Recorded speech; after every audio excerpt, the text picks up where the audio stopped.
Bom, ouvi dizer aí que o Caim Macedo agora está dizendo que os membros, todas as pessoas que são lá da igreja dele, a igreja sem sal, né, sem sabor, todos devem a ele, né? Devem a vida a ele, devem tudo a ele. Para você ver aonde chega a loucura de um homem, né? A ganância de um homem. Tudo isso é por dinheiro, tudo por dinheiro. Ele está desesperado. Mas a palavra de Deus adverte isso, né? O apóstolo Paulo já nos advertia muitos séculos atrás a respeito desses homens, né? Que na verdade essa é uma atitude do filho da perdição, né? O filho da perdição, ele se assentaria no trono de Deus e ia se fazer semelhante a Deus. Quando se fala o trono de Deus, não é um trono de madeira, não, de pedra, de ouro, nada disso não. O trono de Deus hoje é o coração das pessoas, é as mentes e corações das pessoas. E como o Caim Macedo já está aí há mais de 50 anos pregando mentira, iludindo as pessoas, existem milhares de pessoas que estão escravizadas a esse sistema, ele se sente dono das pessoas, se sente como se fosse o próprio Deus, como a Bíblia diz, que o filho da perdição, ele se ostentaria como se fosse o próprio Deus, né? Então, mais um sério indício que você, Caim Macedo, é um filho da perdição. A Bíblia fala dos filhos da perdição, como foi o caso de Judas, de Faraó. E esses não se convertem. Veja o que aconteceu com Faraó. Quantas pragas Deus jogou. Mesmo matando o próprio filho dele, ele não se converteu. Precisou ser morto lá no mar, né? Quando Deus o eliminou. Veja o caso de Judas, que ficou tanto tempo ali, 3 anos ali com o Senhor Jesus Cristo, né? Fazia oração também, né? Expulsava demônio, curava enfermos, a mesma coisa, né? E Jesus só quietinho, só vendo, né? Aí no dia da traição, Jesus disse: vá e faça o que você tem que fazer. Você vê que Jesus, ele tomava conta do dinheiro, era tesoureiro. Você vê como é que Jesus é tranquilo, né? E roubava também as ofertas, né? E Judas fazia tudo isso também. É igual a esses de hoje. Esses líderes religiosos que vivem aí dizendo que cura enfermo, expulsa demônio, nem isso eles fazem, né?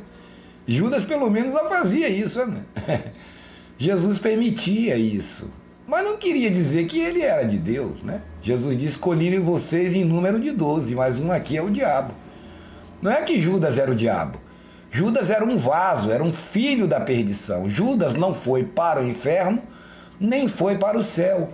Ele simplesmente deixou de ser. Porque Judas não tinha espírito. Todo filho da perdição, ele não tem espírito.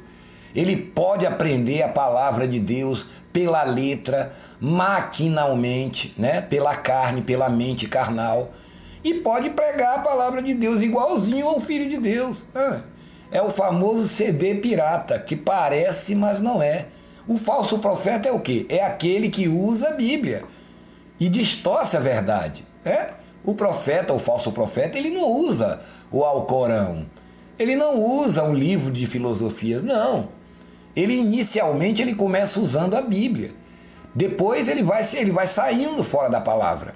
Ele vai levando, conduzindo as pessoas para outros caminhos.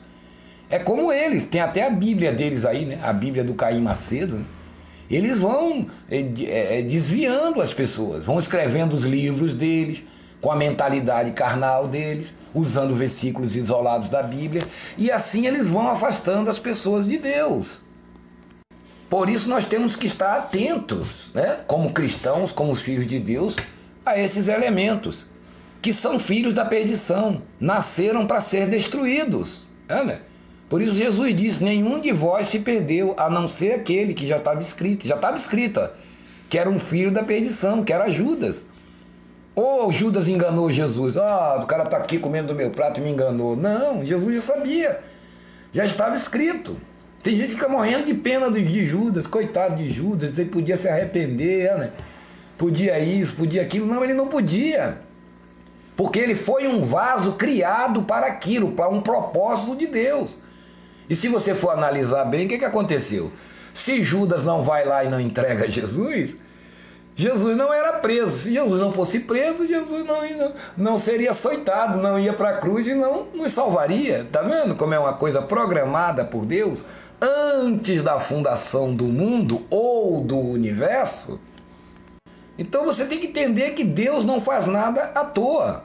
Nós estamos aqui no bom combate da fé. Como diz o nosso amado apóstolo Paulo, combati o bom combate, combate o bom combate. Pela fé cristã, né? Combate o bom combate.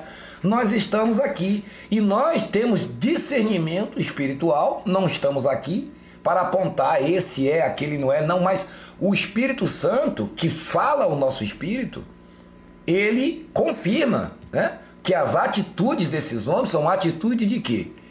De anticristo. O que é anticristo? É todo aquele que está contra Cristo, que está contra a graça, que está contra o Evangelho do Senhor Jesus Cristo. Então, ele tem sérios indícios de ser um filho da perdição. Mesmo porque tem 75 anos já está pregando há mais de 50 anos, já ouviu o Evangelho da graça, despreza a graça de Deus, despreza o Senhor Jesus Cristo, embora viva falando versículos isolados a respeito de Jesus, mas ele despreza tudo isso. Né? Você pode ver nos templos dele, você que é mais antigo, você pode ver que tinha um nome lá, Jesus Cristo é o Senhor. Não tem mais, né? Não tem mais o nome de Jesus. Então agora deu para dizer que as pessoas devem a ele. Devem a ele o quê? Muito pelo contrário. Ele é quem deve às pessoas todo o sofrimento que essas pessoas que já estão aí desde o começo no sistema religioso, seguindo ele, têm sofrido, né? Tem perdido seus bens materiais, seu casamento, seus filhos, sua casa, sua família. É ou não é? Quantas brigas há nas famílias por causa que as pessoas pegam tudo que tem e dão na famosa igreja, que de igreja não tem nada, que dão tudo lá no altar, dão seu dízimo, seu 13º, seu salário, dão seus bens, seu carro, sua casa. Que Jesus é esse que esse homem diz que segue há 50 anos, que só pensa em dinheiro? Que Deus é esse que só pensa em arrancar o que as pessoas têm?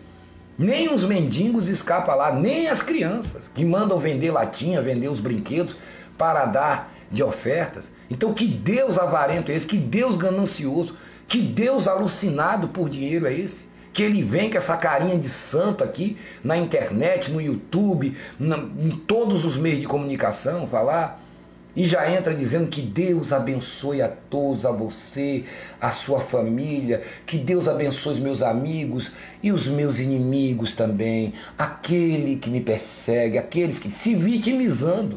Só que quando ele sai dali, vá lá na reunião dele, de bispos e pastores, para você ver ele chamando todo mundo de endemoniado, chamando todo mundo de miserável, que tem que morrer, que isso, que aquilo outro, né? Que estão no inferno, que são isso, são aquilo.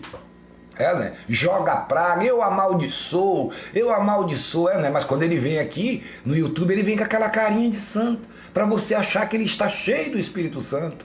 Né?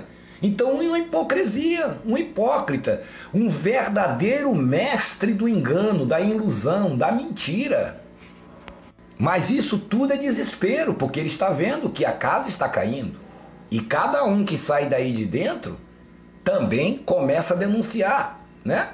Porque só quem está aí dentro do sistema religioso dele é quem sabe o que está sofrendo. As pessoas que estão do outro lado do vídeo assistindo ele, muitas vezes não sabem o que está acontecendo. Mas para isso tem aqui os canais de denúncias, como o canal do Alfredo Paulo, do Davi Vieira, do Palhaço Cristão, né? Do nosso irmão Tavares, lá na África, canal Radical TV, do Marcelo Roque, e de tantos outros que estão aqui todos os dias, né? Levando a mensagem da palavra de Deus, o verdadeiro evangelho da graça de Deus. Então ele agora deu para falar, né? É só o que faltava agora. Que todos os que estão lá na ilude está devendo a ele. Devendo o quê? Só se for sofrimento. Só se for a vida arrasada, destruída, de tristeza, de depressão, de medo, de insegurança, né? De dúvidas. As pessoas que estão aí dentro, eu garanto para você, as pessoas que estão dentro desse sistema religioso, do Caim Macedo, do Silas Malafaia, do Valdemígio Só Diabo, do R.R. Soares, Marcos Meliciano e Companhia Limitada, esses falsos profetas que estão no Brasil e pelo mundo, falamos desses porque são os principais, né? Que estão aí enganando 24 horas as pessoas, adulterando a palavra de Deus. Eu garanto para você que essas pessoas, elas não têm certeza que estão salvas, né? Elas estão sempre naquela ânsia, né? Uma hora está salva, outra hora está no inferno, né? Elas estão salvas segundo a vontade deles. Se eles estiverem de bom humor, então está todo mundo salvo. Se eles estiverem de mau humor, está todo mundo no inferno. É só não dar o que eles querem, que eles já começam a tocar o terror nas pessoas. Então o que você deve a ele? Foi ele que morreu na cruz por você, derramou seu sangue? Ele tem poder para alguma coisa? Quem morreu e ressuscitou foi o Senhor Jesus. E veja o que o apóstolo Paulo diz aqui, em 1 Coríntios capítulo 2, no versículo 1. O caráter da pregação de Paulo. Será que o caráter da pregação de Paulo é o mesmo desses homens? Veja bem o caráter da pregação de Paulo. O apóstolo Paulo diz aqui, 1 Coríntios capítulo 2, no versículo 1. Eu, irmãos, quando fui ter convosco, anunciando-vos o testemunho de Deus, não o fiz com ostentação de linguagem ou de sabedoria humana. Ele dizendo para os coríntios, quando eu fui aí falar com vocês a respeito do testemunho de Deus, do evangelho da graça, eu não fui para ir com linguagem, né? Com ostentação de linguagem, né? De sabedoria, não. Porque decidi nada saber entre vós, senão a Jesus Cristo e este crucificado. Tá vendo? Eu não quis saber nada a respeito de vocês. A única coisa que eu fui levar foi o evangelho de Jesus Cristo. Aí ele diz, e este, que Jesus? O ressuscitado. Tá vendo o que ele diz? Ele não foi falar de Jesus de Nazaré. Ele não foi contar a historinha de cego de Jericó, cego de nascença, de tanque de Siloé, do milagre da mulher hemorrágica, daquelas histórias que Mateus, Marcos, Lucas e João contavam diariamente para as pessoas a respeito do Senhor Jesus. Não, ele está se referindo a Jesus, o vivo, o ressuscitado. Porque Paulo sabia que ali no meio tinha gente que também ainda anunciava Jesus nos dias da sua carne. Então ele diz assim, em 1 Coríntios 2, versículo 3. E fui em fraqueza, em temor, e em grande temor é que estive no meio de vós.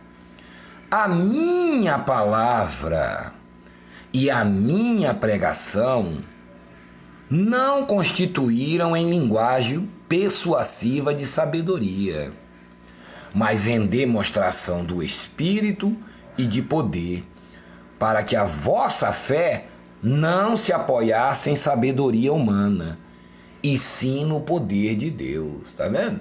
Você veja que esse sistema religioso, ele inventa tanta coisa, né? E diz, não, isso aí nós fazemos pela fé, para atrair as pessoas. Usam esses estudos aí, né? Como o Renato e outros e mais, negócio de campanha do amor, de não sei o que blindado, né? Amor blindado, não sei o que. Tudo coisa de psicologia, né? Que eles lêem nos livros de psicologia, até de padres, né? Tudo psicologia humana, para tentar atrair, para persuadir as pessoas a irem para os templos deles. Eles não querem que as pessoas vão para o templo deles para ajudar ninguém. É simplesmente por causa do dinheiro. Quanto mais gente, mais dinheiro, né? E Paulo já dizia, não, eu não quero que ninguém me ouça com linguagem de sabedoria. Não, eu não vou levar nada disso. Quem estiver esperando isso de mim está perdendo o cavalinho da chuva. Eu vou falar assim, a palavra de Deus, a palavra da graça de Deus, que liberta, essa sim liberta. Aí diz aqui, ó, a verdadeira sabedoria e o ensino do Espírito Santo. Tá vendo o que ele diz? A verdadeira sabedoria. E qual é o ensino do Espírito Santo? Ele diz aqui, ó, entretanto, expomos sabedoria entre os experimentados. Ele falou, a gente fala para os experimentados, né? Não, porém, a sabedoria deste século. Então, tudo que você pensar de estudo, de filosofia, de tudo que tem nesse mundo, ele disse, não é nada disso, eu não exponho essa sabedoria. Nada contra os filósofos, nada contra Sócrates, Freud, nada contra os homens que usaram essas coisas aqui na Terra, no planeta Terra. Não, nada contra. As pessoas que estudam filosofia, nada contra, né? É até um paliativo, ajuda muita gente. Mas ele disse, não, tem coisa maior. Não, porém, a sabedoria, né, deste século. Porque na época de Paulo existia muita gente sábia, muita gente estudiosa. Tinha. Então ele disse aqui, ó, não, porém, a sabedoria deste século, nem a dos poderosos desta época, ele está falando da dele, que se reduz a nada. Mas falamos a sabedoria de Deus em o quê? Em mistério, outrora oculta, que estava oculta antigamente, tá vendo? A sabedoria de Deus que estava oculta. Oculta para quem? Oculta para quem não dá ouvido à graça de Deus, a qual Deus preordenou. O que é preordenar? Antes mesmo de tudo do universo, Deus já tinha preparado essa sabedoria, a qual Deus preordenou antecipadamente, né? A qual estava escondido, mistérios que estavam escondidos, a qual Deus preordenou desde a eternidade. Para quê? Para a nossa glória. Sabedoria essa que nenhum dos poderosos desse século conheceu, tá vendo? Nenhum daquela época conheceu. Nenhum poderoso daquele, nem Pilatos, nem os sumos sacerdotes, nem mesmo alguns apóstolos do Senhor Jesus Cristo, que ainda ficaram com o ranço da lei, como era o caso de Tiago, de João, de outros discípulos, né? Que não tiveram entendimento, não receberam o entendimento da graça.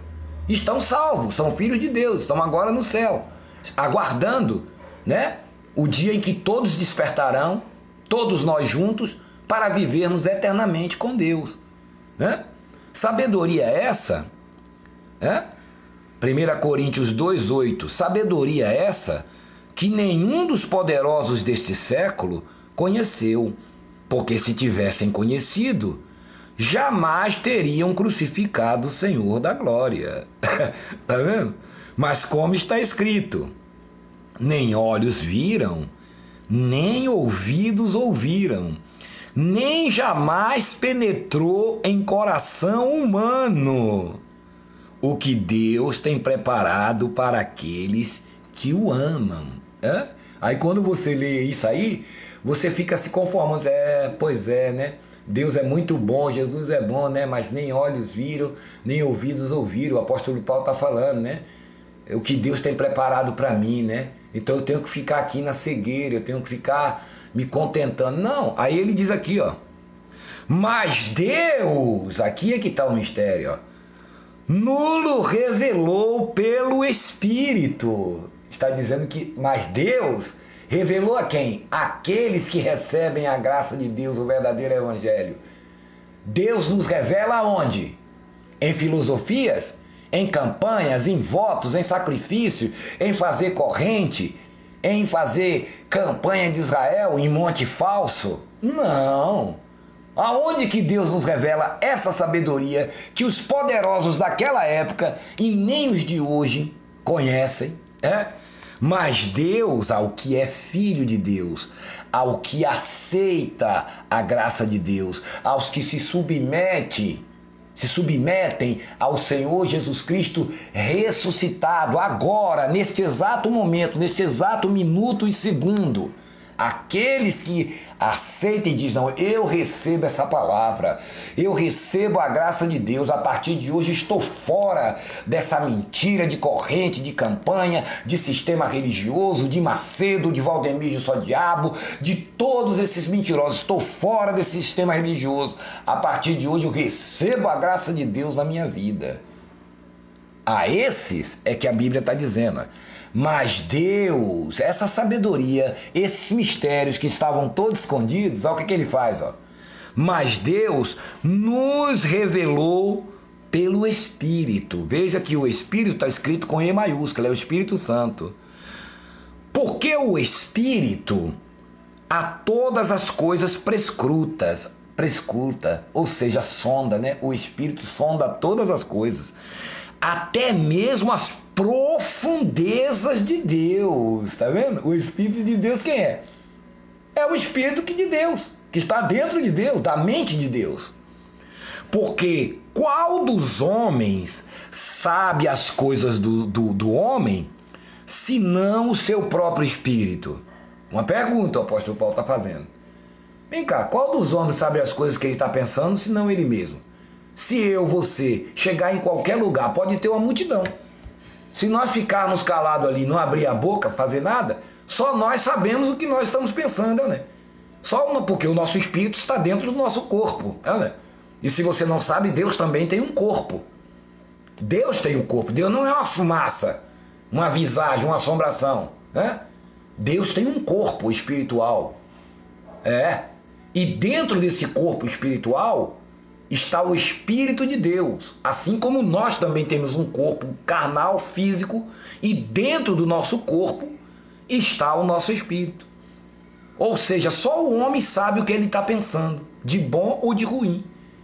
Por isso o apóstolo Paulo diz, qual dos homens, né? Pois qual dos homens sabe as coisas do homem, senão o seu próprio espírito que nele habita ou que nele está? Aí ele diz, assim também, as coisas de Deus, ninguém, o que é ninguém? Ninguém é ninguém, ninguém as conhece, senão o Espírito de Deus, tá vendo? É a mesma coisa, se você tem um segredo, uma coisa na sua mente, ninguém sabe, só você que sabe. Mas veja bem, ele diz, assim também é com Deus, as coisas de Deus ninguém a conhece.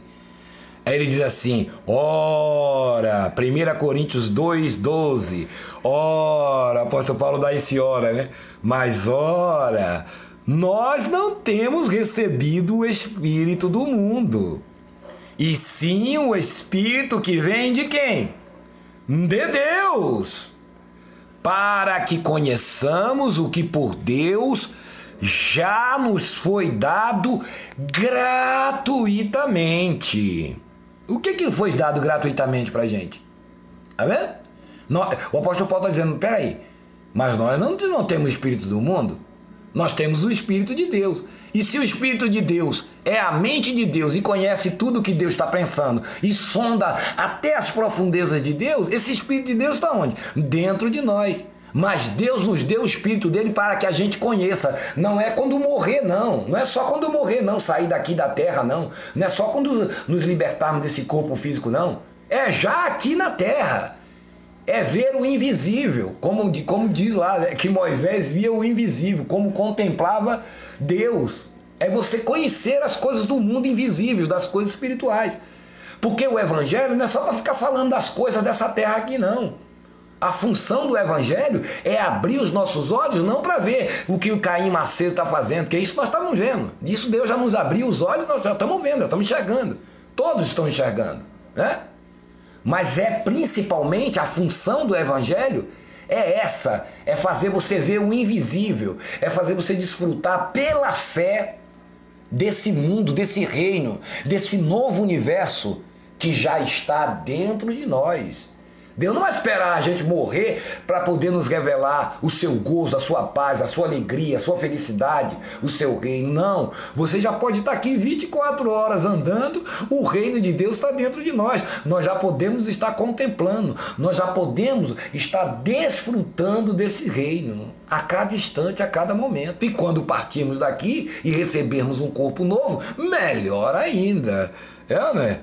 Então tá claro isso aqui, mais claro do que água, né? Então aprenda, a função do evangelho não é só as denúncias, que é muito importante, não é só você ver o que esses líderes religiosos, o que o sistema religioso dentro do globo terrestre, do planeta Terra está fazendo com as pessoas, inclusive se você está aí dentro, está fazendo com você, as maldades que eles estão fazendo com você, revelar os falsos profetas, não é só isso não. A função principal do evangelho é abrir os nossos olhos para ver Jesus, né? Para contemplar a glória de Deus, porque a mente de Deus é ela quem produz, é ela quem vai, o Espírito de Deus dentro do nosso espírito, é ele quem vai abrindo os nossos olhos espirituais e já vai nos fazendo tomar posse daquilo que é nosso.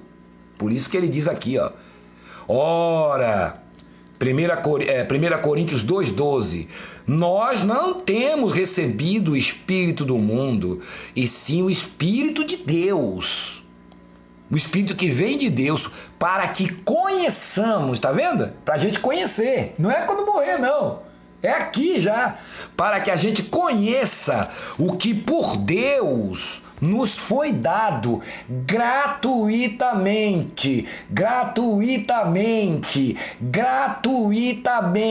de graça. Ninguém tem que lhe cobrar nada. Eu estava falando no outro vídeo a respeito da pessoa que vai no supermercado, faz um carrinho de compras, e se o dono disser assim, olha, pode levar todas essas compras, né, de graça. Aí você chega no caixa lá, e tem essa autorização e alguém quer lhe cobrar. Então essa pessoa está lhe enganando, né? Porque o dono do supermercado liberou. Ele lhe concedeu todos esses mantimentos de graça. E tem alguém lá na frente te cobrando. É isso que essas igrejas estão fazendo, cobrando o que Deus já nos deu de graça. Gratuitamente. Para que conheçamos o que por Deus já nos foi dado gratuitamente. Paz, alegria, felicidade, certeza, gozo, alegria, tudo isso, sabedoria, conhecimento, entendimento, tudo que você pensar de bom que já não foi dado, está dentro do nosso espírito, está aqui, dentro de nós. Por isso Jesus diz, o reino de Deus está dentro de vós. Não vá nessa do Macedo não, que diz que você está devendo a ele. Você não deve nada a ele. Você não deve nada a ele, nem a ninguém, nem a nada e nem a ninguém, nem a anjos, nem a nada. Aí ele diz aqui, 1 Coríntios, capítulo 2, versículo 13. Aqui está o mistério. Disto também falamos, tá vendo? É disso que nós falamos aqui 24 horas. Da graça de Deus, que na cruz Jesus morreu, Jesus ressuscitou, Jesus destruiu a morte eterna, destruiu o pecado, destruiu o diabo. Todas as fraquezas que você tem, todas essas maldades que você comete, porventura comete ou já cometeu, isso é por falta do conhecimento de Deus. Isso é obras da carne. Quando você se conhece espiritualmente e você cresce espiritualmente, você automaticamente desliga esse velho homem, você passa a conhecer as coisas de Deus e esse velho homem, ele não tem força contra você. Porque o seu inimigo, a tentação, está na carne, não está voando por aí. Enquanto você achar que tem diabo voando por aí, você não vai se cuidar, você não vai crescer espiritualmente e vai largar a sua carne solta. A carne gosta de religião, gosta de idolatria, gosta de tudo dessas coisas desse mundo, porque é oposta a Deus. Nós temos uma natureza na gente que é oposta a Deus, que nos leva a fazer a nossa própria vontade. A nossa própria vontade, os nossos desejos é sempre para coisa ruim. Os desejos da nossa carne, os desejos do nosso espírito é para as coisas de Deus. Então, para encerrar aqui, ele diz aqui, 2 Coríntios 2, 1 Coríntios, capítulo 2, versículo 13. Disto falamos, não em palavras ensinadas pela sabedoria humana. Tá vendo? Mas ensinadas pelo Espírito, conferindo coisas espirituais com coisas espirituais. Ora, o homem natural não aceita as coisas do Espírito de Deus, porque eles são loucuras e não pode entendê-las, porque elas só se discernem ou se entendem espiritualmente. Porém, o homem espiritual julga todas as coisas, ou seja, entende, mas ele mesmo não é julgado por ninguém. Pois quem conheceu a mente do Senhor que possa instruir? Nós, porém, temos a mente de Cristo. Que maravilha! Nós temos o Espírito de Deus, a mente de Cristo. Jesus dentro de nós. Imagine se você pudesse entrar dentro de uma mente de uma pessoa. Você não sabia tudo que ela sente, tudo que ela pensa? Você saberia tudo, né? Pois é, tudo que passa na cabeça de Deus, na mente de Jesus, está passando na nossa, porque Ele está dentro de nós. O Espírito dele está dentro de nós. E o que é que passa na cabeça de Jesus? Coisa ruim? O que passa na mente de Deus? Lembra que Deus falou uma certa vez lá, por Jeremias lá? Porque os meus pensamentos não são os vossos pensamentos. Os meus caminhos não são os vossos caminhos, né? Assim como é a altura do céu para a terra, Deus disse, assim são altos os meus pensamentos. Qual é os pensamentos de Deus? Ele fica pensando dia e noite em jogar a gente no inferno? Entregar a gente ao lago de fogo? Né? Quais os pensamentos de Deus? Fazer campanha, mandar a gente fazer campanha, voto, sacrifício, dar tudo que a gente tem? Esses são os pensamentos de Deus? Então, meu amigo, acorde. Acorde para Jesus e saia imediatamente desse sistema religioso, mentiroso, falso e enganador. Se você gostou desse vídeo, dê aí o seu like, se inscreva, gente, no canal, para ajudar o canal, tá bom? Para que a palavra de Deus possa correr livre, leve e solta, tá bom? Compartilhe esse vídeo com o mundo inteiro. Um grande abraço a todos e até a próxima.